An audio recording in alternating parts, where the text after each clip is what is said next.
Welcome to The Last Breakfast. Please enjoy the video. In this video, I will explain how to play Asu. Catch the beat, also known as Asu, fruit.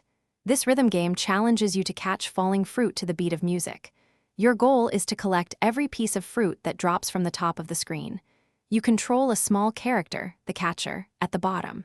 Simply move left and right to position your catcher and grab the delicious falling items.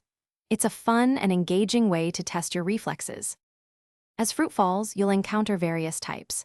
Regular fruit, large fruit, and tiny droplets all contribute to your score. To maximize points, focus on maintaining your combo. Catching fruit consecutively without a miss is key. When fruit is spread out, utilize the dash key, typically shift, to accelerate your catcher. This allows for rapid movement across the screen, ensuring you don't miss any crucial catches. Mastering the dash is essential for higher difficulties. For advanced play, master the hyperdash. This technique involves dashing right after a normal movement, granting an extra burst of speed for quick, precise movements. Learning to anticipate fruit patterns is crucial. Observe how fruit falls and plan your catcher's path several seconds ahead. Every missed fruit breaks your combo, significantly reducing your potential score. Aim for perfect accuracy to maintain that high multiplier and achieve top ranks on challenging maps.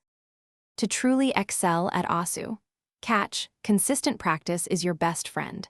Begin with beat maps rated 1 or 2 stars to comfortably learn the basic mechanics and timing.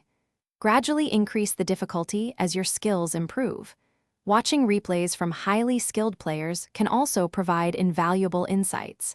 Observe their movement, dash usage, and how they handle complex patterns. Dedication and smart practice will undoubtedly lead to impressive high scores and a more enjoyable gaming experience.